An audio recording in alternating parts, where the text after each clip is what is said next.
श्री गुरु गोरखनाथ जी महाराज का स्थान नौ नाथों की संप्रदायों में प्रमुख स्थान है और इनके गुरु मच्छिंद्रनाथ का सबसे प्रथम स्थान है। गुरु गोरखनाथ जी की उत्पत्ति अवतार रूप में मानी गई है। इन सब नाथ संतों के प्रथम गुरु दत्तात्रेय भगवान हुए हैं।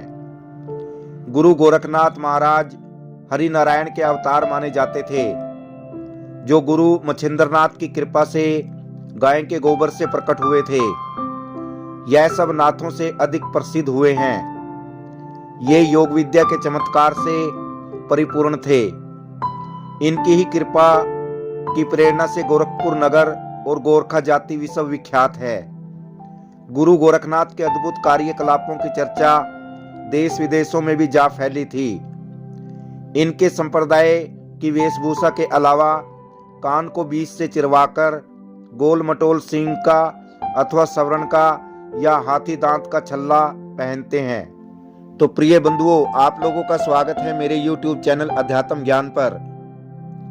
आज का विषय है श्री गुरु गोरखनाथ जी महाराज का जन्म कैसे हुआ।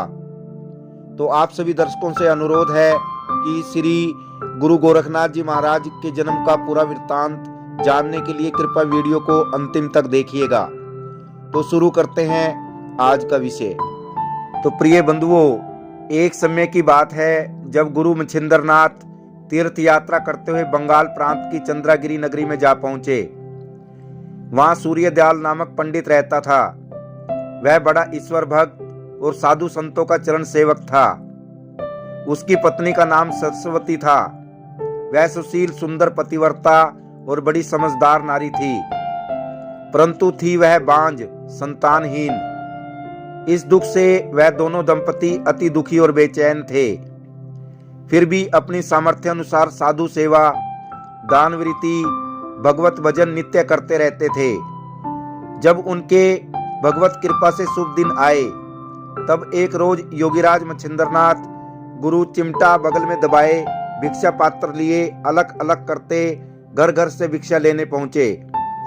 सरस्वती ने घर के भीतर से संत जी का अलग अलग उच्चारण सुना तो वह भिक्षा देने अपने द्वार पर आ पहुंची। वहां उसने मच्छिंद्रनाथ योगी को अपने द्वार पर खड़े हुए पाया।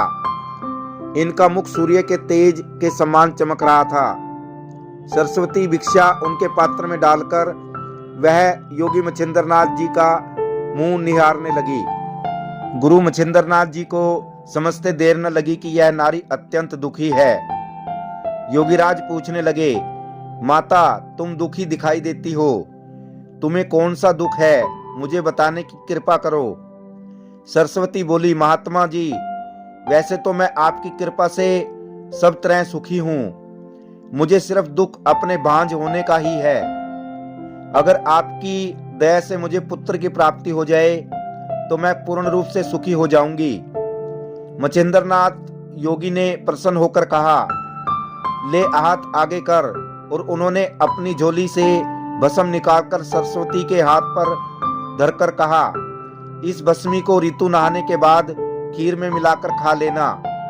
तुम्हारे यहाँ भगवान हरि नारायण के अंशी अवतार से पुत्र जन्म लेगा, जो रीति सिद्धि का स्वामी होगा। अब मैं 12 वर्ष बाद नगर भ्रमण करता हुआ तुम्हारे घर आऊंगा। तो प्रिय बंधुओं, इस प्रकार सरस्वती भस्म को लेकर घर के अंदर आ गई और भस्म को आले में रख दिया और विचार किया, जब ऋतुवती होने का समय आएगा तब मैं इसे खा लूंगी। उसने अपनी सखी सहेलियों और पास पड़ोस में भी स्त्रियों से योगी की भस्म की चर्चा करी। तभी एक चतुर सहेली ने कहा, पागल हो गई हो बहन, भूल कर भी न खाना। यह साधु संत बहरूपीय बने जादू की भस्म किसी दुश्मन के कहने से दे जाते हैं, जिसके विष मिले प्रभाव से मृत्यु तक हो जाती है, या मंत्र के प्रभाव से बेहोश करके जेवर, बर्तन, कपड़ा लत्ता तक लेकर चलते बनते हैं। अगर बांझ स्त्रियों के इनकी भस्म से संतानें हो जावें तो संसार में बांझ एक भी नजर न आवे। न जाने हमारी कितनी सीधी सादी बहनों की इन्होंने इज्जत बर्बाद कर डाली है। आजकल ढोंगियों का ही बोलबाला है। सच्चे साधु महंत क्या घर घर भिक्षा मांगते डोला करते हैं? वह तो वन में ही तपस्या करते हैं, उनको दुनियादारी से क्या लेना देना। तो प्रिय बंधुओं, जितने मुंह उतनी बातें हुआ करती हैं। भस्मी खाने की राय सरस्वती को एक ने भी न दी। सरस्वती ने चकित होकर विचार किया, बात तो इन सब की ठीक ही मालूम पड़ती है। इस प्रकार की घटनाएं रात दिन होती ही रहती हैं, परंतु उस साधु के मुख का तेज तो योगीराज के ही सम्मान था। परंतु यह बात भी ठीक है, अगर इस प्रकार भस्मी से पुत्र प्राप्ति हो जावे तो संसार में एक भी बांझ स्त्री बाकी न रहे। इस प्रकार की धारणा बना सरस्वती ने भस्मी को एक गड्ढे में डाल दिया और नगरी के नर नारियों ने उसी गड्ढे में गोबर व कूड़ा करकट डालना शुरू कर दिया। परंतु प्रिय बंधुओं, परम योगी की भस्म को तो अपना प्रभाव दिखाना ही था। उस गड्ढे में भस्मी ने अपना प्रभाव किया। खेत में बोए बीज की तरह उस गड्ढे में भी अंकुर फूट निकला, परंतु पानी की सुविधा न होने के कारण बीज बहुत धीरे धीरे अंकुरित हो रहा था, जिसकी तरफ किसी का ध्यान ही क्यों जाने लगा था। इसी तरह दिन पर दिन बीतते चले गए और 12 वर्ष पूरे हो गए और अभागिनी सरस्वती भांज ही बनी रही। 12 वर्ष पूरे हो गए और योगीराज ठीक समय पर भ्रमण करते हुए सरस्वती के दरवाजे पर अलख नाम का उच्चारण करते हुए आ पहुंचे। दरवाजे पर आते ही उन्होंने सोचा, इस घर की देवी सरस्वती को पुत्र प्राप्ति हो चुकी होगी, जिसकी आयु 11 वर्ष कुछ महीने की हो जानी चाहिए। उधर नियमानुसार सरस्वती संत के लिए भिक्षा लेकर आई तो 12 वर्ष पहले भस्मी देने वाले योगी को पहचानते देर न लगी। सोचने लगी, योगी क्रोध में भरकर श्राप न दे डाले, इसलिए चुपचाप भिक्षा देने को हाथ आगे किया। परंतु गुरु मच्छिंद्रनाथ ने भिक्षा पात्र आगे न कर पुत्र के बारे में ही प्रश्न किया कि माता, अब तो तुम्हारा बेटा बड़ा हो गया होगा, क्या मुझे उसके दर्शन न करवाओगी? सरस्वती बड़े धर्म संकट में पड़ गई। उसके मुंह से एक बोल भी न निकला, वह चुप रही। सरस्वती को चुप देखकर मच्छिंद्रनाथ बोले, माता, क्या संतान पैदा नहीं हुई या होकर नष्ट हो गई? आप उत्तर क्यों नहीं देती? तो प्रिय बंधुओं, मच्छिंद्रनाथ के तेज को बर्दाश्त न कर सरस्वती को सब विवरण ठीक ठीक बताना पड़ा। वह बोली, मैंने आपकी दी हुई भस्मी अपनी सहेलियों के कहने से कूड़े के गड्ढे में फेंक दी थी, जो उसके घर के निकट ही था। योगी ने गड्ढे को देखकर आवाज दी, हे हरि नारायण सूर्य पुत्र, यदि तुम्हारी उत्पत्ति हो चुकी हो तो गड्ढे से बाहर आ जाओ, जरा से भी देर न लगाओ।